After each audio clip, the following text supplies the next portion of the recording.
Welcome, everyone. My name's Kim, and tonight we are joined by Tristan, who is currently the care coordinator for our TAM hero, the Runway Recovery, which is located in Santa Ana, California. And he's being trained to help in other areas of the program, too. He's also furthering his education in the addiction studies so he can continue to offer the best support to those who come seeking recovery. How awesome is that? Thank you for joining us tonight, Tristan. We can't wait to hear your story. And if you're ready, we'll turn it over to you with a question to get you started. What's a care coordinator? Thank you, Kim, and thank you for having me here on the Addict's Mom. So, here at the Runway Recovery, a care coordinator is basically a an employee that works for the runway that takes care of all of the client's needs here at the treatment center at the runway. And we basically wear all the hats here. We're not just, it's not one specific role, but we do everything. Sometimes we're the chef, sometimes we're like the case manager, sometimes we're the therapist. It's in a sense. So we do medications, we do support, one-on-ones, we do groups, we do intakes, we take the clients to outings. There's a lot of different things that we do, but the main thing is that we're the first person on the line who's there with the client, and it's probably the most important role for when the clients come in. They're the first person that they're going to meet face to face, and it's the day-to-day interactions are all handled with the care coordinators, and it's a special role. And so I'm just going to talk a little bit about the runway later on at the end of this. But my name is Tristan Neptune. I'm 34. I'm from Southern California, Orange County, and I've been a part of the runway team here at the Runway Recovery since June 2021, and I love it here. Helping other people and help helping fight this disease is my calling. And just to give you some background, I'm going to tell a little bit about my story. And so, being from Southern California, in Orange County, I grew up in Cypress, California, and I came from a really loving family. We were lower income, like lower middle class, I guess you could say. And I grew up in a mobile home trailer park, and we were there for each other. We were, my family's really great. And I learned at a very early age that probably when I was around like 9 or 10, that some of my family members struggled with alcohol and substance abuse, specifically meth and alcohol. And I always say this, every family is functional, but they're also functionally dysfunctional. And that's how my family was. I was raised in a three-parent home. I was raised by all women, my aunt, my grandma, and my mom. And when I turned about 12 years old, I just felt different from other kids. I was in elementary school going into junior high, and it was a really weird transition from elementary school to junior high. But I remember I always felt different. The 90s was a trip. It really was. With the development of the internet, technology. You had dial-up modems and Pokemon cards and Razor scooters, you know. And I remember I was just always the type of kid who was fascinated with technology, and versus the other kids who were playing sports and had father figures. And by the time I got to junior high, um, I realized one thing about myself, and that's that I didn't fit in, you know? And so naturally, what happened was I ended up hanging out with the other kids who also didn't fit in, I kind of found my little group, and I was introduced to marijuana by the time I was 13. And, growing up, I'd always seen alcohol around, and I was always told by my grandma and my aunt that my mom struggled with meth, and that my grandma got custody of me at a young age. And I always had that in the back of my head, and I always remember them telling me, you just have to do the right thing, and we trust you, and you're a good kid, and and they'd always use these examples like, don't end up like your mom. And at the time, I really thought nothing of it, but my mom was a really awesome lady, and she was super supportive of me. But the people who raised me for the most part in my early teenage years was my grandmother and my aunt. So by the time I was in junior high, I ended up meeting these other kids, started smoking marijuana, and then I got introduced to alcohol. I was probably like 14, and everything escalated really quickly. I always had this feeling that I was so insecure and I couldn't fit in, but as soon as I hung out with these other kids, I was able to feel welcomed. I was comforted, and I had arrived pretty much. I finally fit in, and there was always something about that, like, rebellious little part of me. By the time I got 14, 15, I was just rebellious. I love my family, but I just also love to have fun and just do what I wanted. And I think a lot of it, looking back, has to do with the way I was raised. And I don't ever blame my parents for the way I was raised and the things I went through. And when I got sober, just like to jump in the future here, I learned about parenting styles. And there's four major parenting styles that I was taught. You have like authoritative, which is basically, I set the rules, but I'm also supportive and I listen to you. And then there's authoritarian, which is like my way or the highway, no questions asked, kind of like corporal punishment. And then there's permissive, which is do whatever you want. I'm here if you need me. And the last one is uninvolved, which is, you're on your own. I'm not really paying attention. And looking back on my childhood and my teenage years, my adolescence, I think I was raised in a permissive environment. I could do whatever I want. My family trusted me, and I kind of took it too far. I really did. And I just found my identity with a bunch of other kids going into high school, junior high, using drugs constantly, hanging out at people's houses, getting high, stoned, drinking alcohol. And by the time I was 15, I got introduced to like harder drugs, like ecstasy and Xanax. And there was always a part of me that was just so insecure, but every time I got drunk or high, I felt good. It felt good, and it filled that hole inside of me. It helped the insecurity, and it made me feel right and normal. And when I was about 15 going on to 16, I remember I discovered painkillers. And with painkillers specifically, it was Vicodin at the time. That was my sense of ease and comfort. And you can imagine like the people I was hanging around with, the other kids who were doing drugs, and you know what what they were involved with, like ditching school and like doing what you want, driving cars that weren't theirs, and just getting away with murder. Really, we would just party and party and party, go to kickbacks, party, get high. And by the time I was finishing high school, I was introduced to OxyContin, and that's where everything kind of really took off.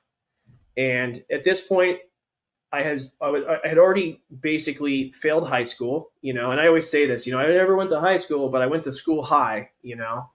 And my family would always be there for me, and they'd always be supportive, and they would always give me money, and they would always give me, emotional acknowledgments. We love you. Are you okay?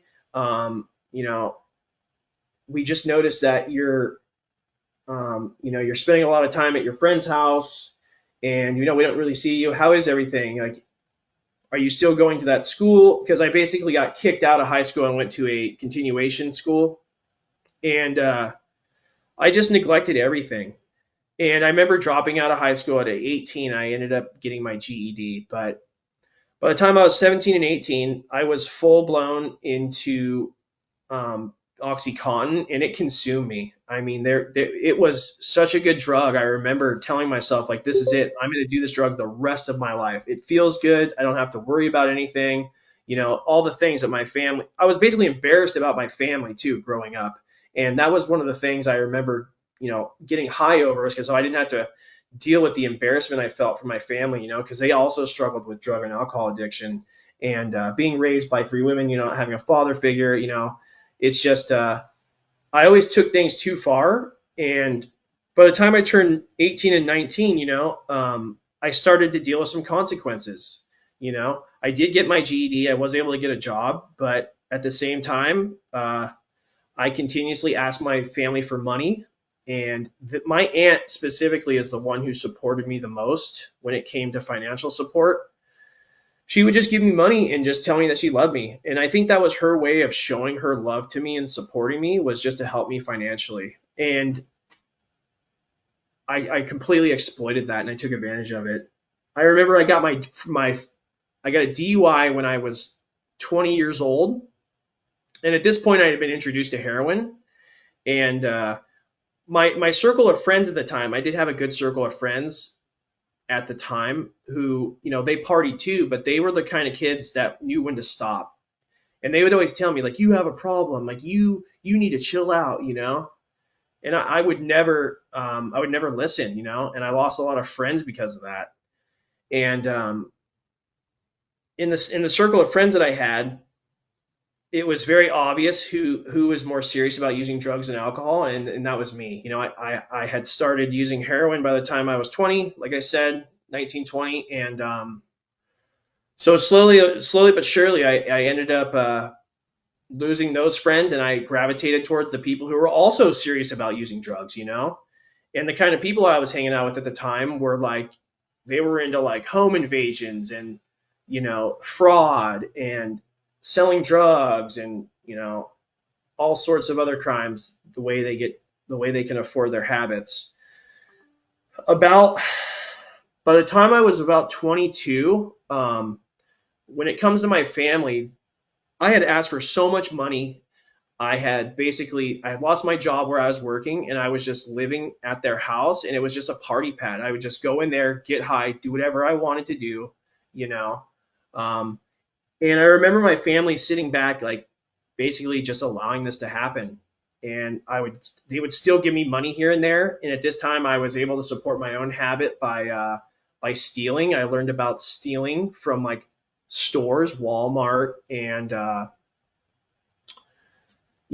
Depot, Target, Kohl's, and that became my go-to, to support my habit. Um, my family had tried many times to tell me that I needed to go to rehab. My mom specifically, and she was a bartender for a couple years, and I would also just go to the bar and just do what I wanted there. I would get high there, and I'd get drunk there, and it just there was a lot of things that happened the way they needed to happen for everything to work out the way it did. Um, by the time I was like 22, like I was saying, heroin was full on my drug of choice, and um, I was using roughly about like 3 to 4 grams daily. To give you an idea, like street value would be like, I don't know, like two to $400. Big range there. But um, the thing with the heroin was like I had this inside problem where I felt so insecure, and I was trying to solve this inside problem with outside stuff like the heroin, and it was just my solution to everything. The way I felt. Um, I had a lot of guilt, shame, and remorse about where I was in life. I'd look at my peers. I'd go on social media and I'd see my friends. Who are in college earning degrees. They go on vacations to Europe, and they have families, and like 24, 25, they, girlfriend, married, kids, whatever. And I just remember that guilt, shame, and remorse. And then I'd think of my family and how much I had just failed them. I was raised a really good kid. And here I am at this age using heroin daily, stealing from Walmart, you know, Home Depot, Target, all these other places, and then also asking money from my family. And they were just so loving and supportive. They always helped me out. And because of all that guilt, shame, and remorse, it fueled the drug addiction. I felt so bad about that and everything where I was in life that the only way to fix anything, any feeling, any emotion was just to get high. Any emotion, blot it out, get high, keep going.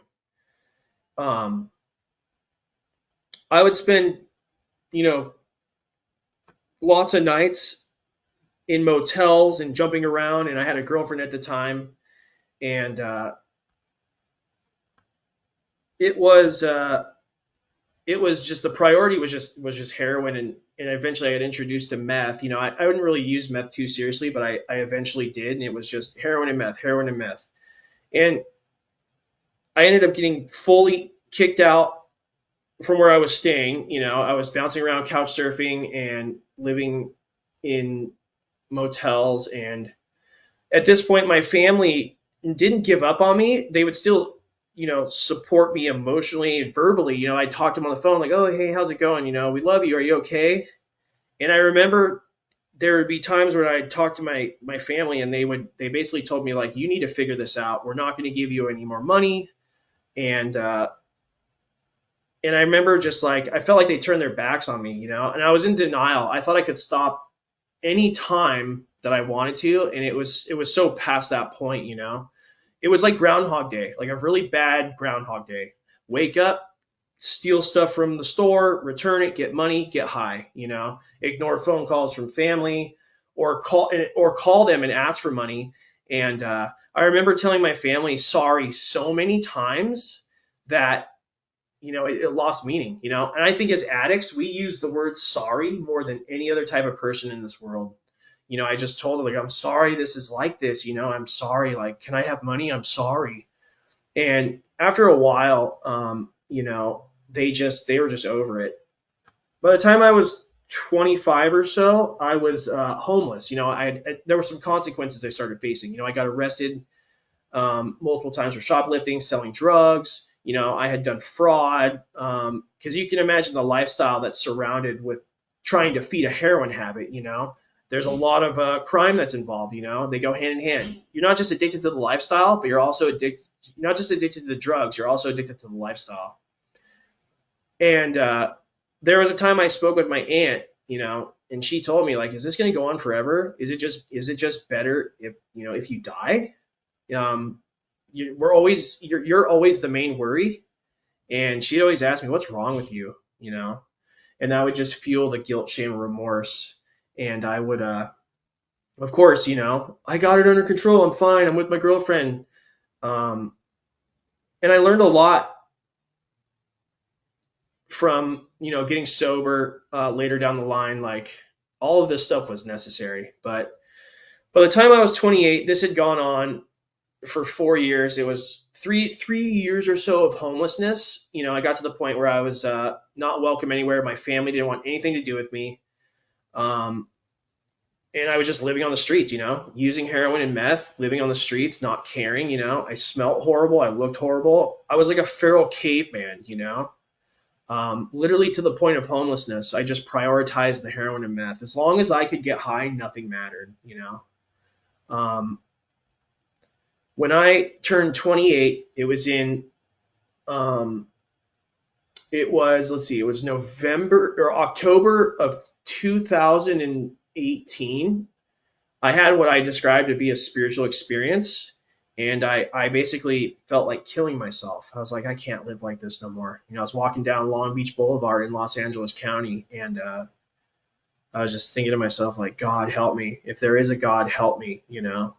And um, it was a really eye opening experience. Through all the chaos and calamity in my head, you know, trying to blot out my reality. It was able to pierce through, and I was able to get that clarity of like, oh my God, like what have I done to my life? I've let my family down. I'm addicted to drugs. I'm homeless, and it's crazy because like, they describe insanity. The term, insanity is like doing the same thing over and over again, expecting different results. For me, it was like I knew the end result, and I continued to do it every single time. Just get high, go, go, go. Don't worry about anyone else but yourself. How can I get high? At the end of everything, I remember I was in a motel, and I was in a Motel 6, and I ended up meeting this guy there. We were using drugs together. We were shooting heroin intravenously, and he asked me, he's like, "Hey man, do you want to go to treatment?" And I had never been, and I was like, "Sure, why not? Let me get your number." And I never really thought anything of it. I thought it was nonsense. I thought he was full of it.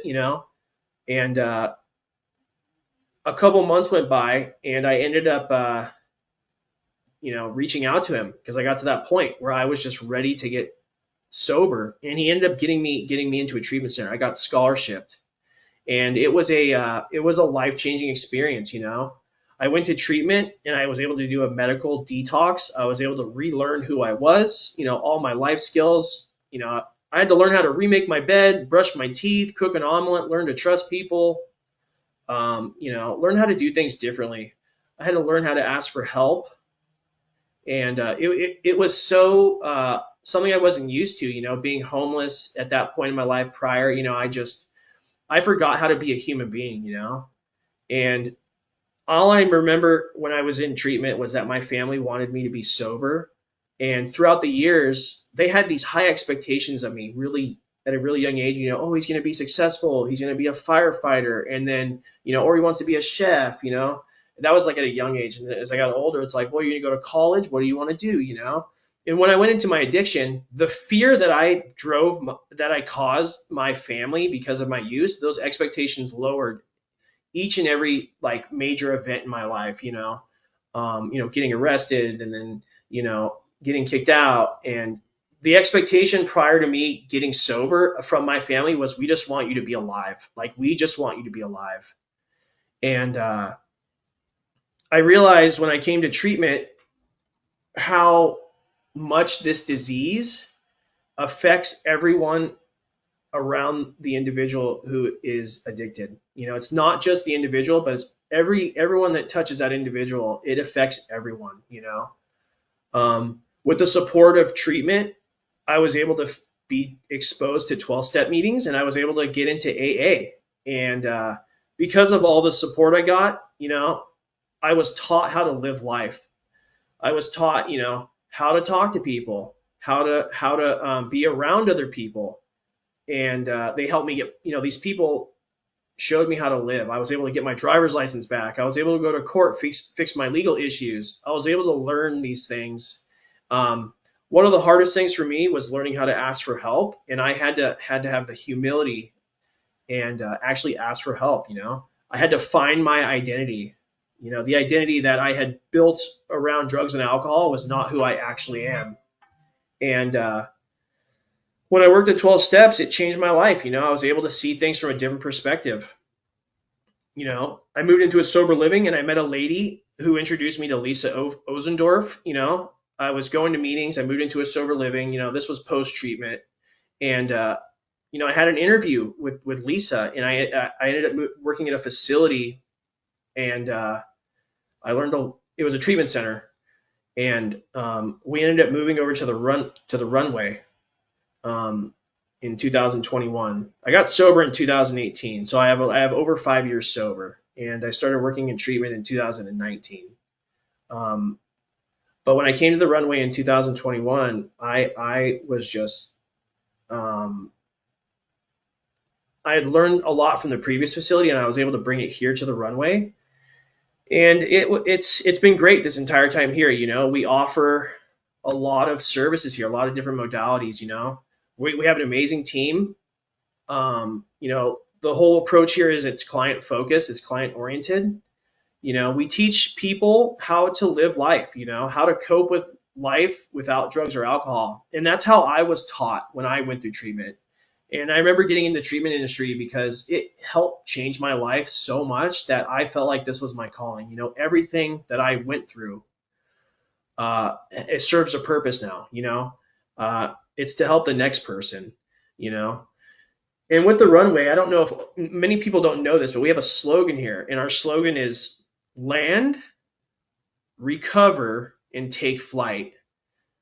And I thought that was brilliant when I first started working here. I'm like, oh my God, that's genius. You get in here, you land coming off a sick run of using drugs and alcohol, however long, you recover, you detox, you stabilize.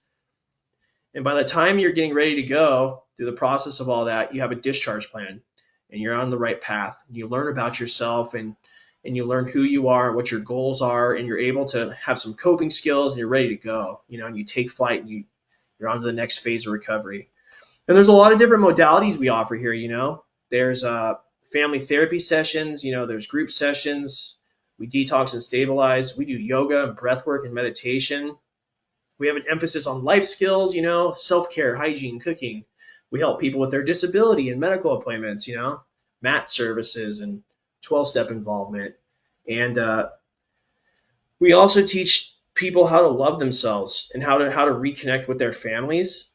And a lot of times in addiction, we push the love away and we selfishly just focus on ourselves and our drugs. And when you come into sobriety, at least for me, I was anxious and depressed and hopeless and suicidal, and that was on drugs and alcohol. And I take away the drugs and alcohol, and I was still these things. I was still anxious, depressed, suicidal, and hopeless, and I had to learn how to deal with those issues. And that's what we do here at the Runway. We remove drugs and alcohol, and we teach you about these things and teach you how to live your life, and reconnect. Um, I'm grateful that I went through everything that I went through because it needed to happen, But I wasn't ready until I was ready, and with my family, I paralyzed them to the point of like paralyzed them with fear to like the point of mental illness. And I do feel like it's sometimes, I look back and I'm like, my parents probably didn't have the best boundaries, but I'm not blaming them. I'm actually like thanking them, like when I say that, because that pushed me further into this disease until I was ready to get help. They always supported me and they always loved me. And today I have relationships. I have relationships with my aunt and my mom, who I love. My grandma passed away in 2016, and all I have left is my aunt and my mom. So I have relationships with them, and I'm involved in an AA community. I have a job at a treatment center here at the Runway. I drive. I got my license back. Um, I was able to learn who I was without drugs and alcohol, and I'm able to live life like without having to resort to blotting out my emotions like I used to. It's no longer a bad Groundhog Day. And one of the most important things was um, making the amends to my family. And, because sorry loses meaning when in active addiction. And I was taught with the amends process through working the steps that it's about action. If you're gonna correct the past and fix the damages, you have to show it through action. And that's what I did. I showed them I could stay sober. I was able to do it with their support, the support of the members of the 12-step community, and from the people I went to treatment with, and the people here at Runway Recovery. We have a great team here. And there was one thing I did want to touch on really quickly. Like when you deal with someone who's addicted, right? This is a disease. It's a disease of mind, body, and soul. And there's a medical model for addiction. Um, because it is a disease, right? And what happens is, and I kind of teach this to people um, who come through here who get help, because how are you going to know that you're in the fight for your life if you don't even know what it is? So with addiction, specifically drugs and alcohol, right? All forms.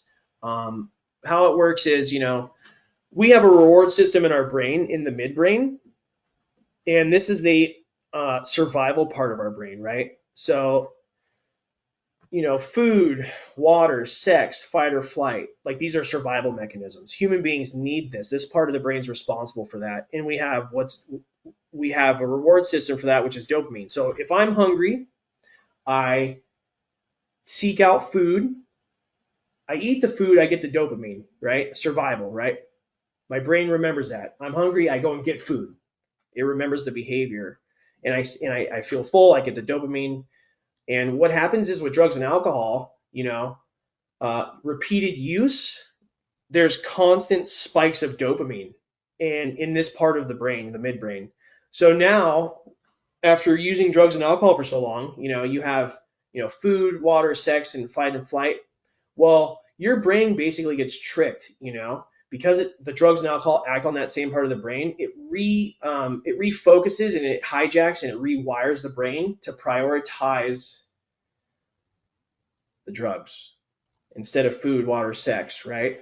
So now your brain is basically telling itself that it needs a high level dopamine substance just to survive. And one of the analogies analogies that I use is for people who don't understand is if you're stuck in a desert for 5 days with no water, you're dehydrated, your body and your brain are shutting down. What happens is your brain attempts to keep you alive, right? It tells you, "Oh, I'm thirsty, I need water."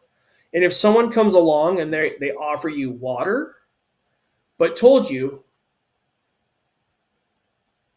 that you'd have to give up your friends, your family, your car, your job, and your life, you wouldn't care.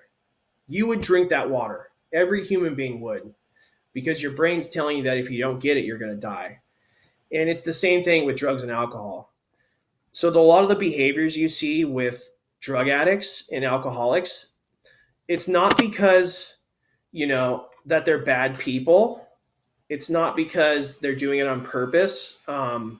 It's not that you don't care about your family, but it's because your brain's survival instincts have been hijacked by the brain. Sorry, your brain's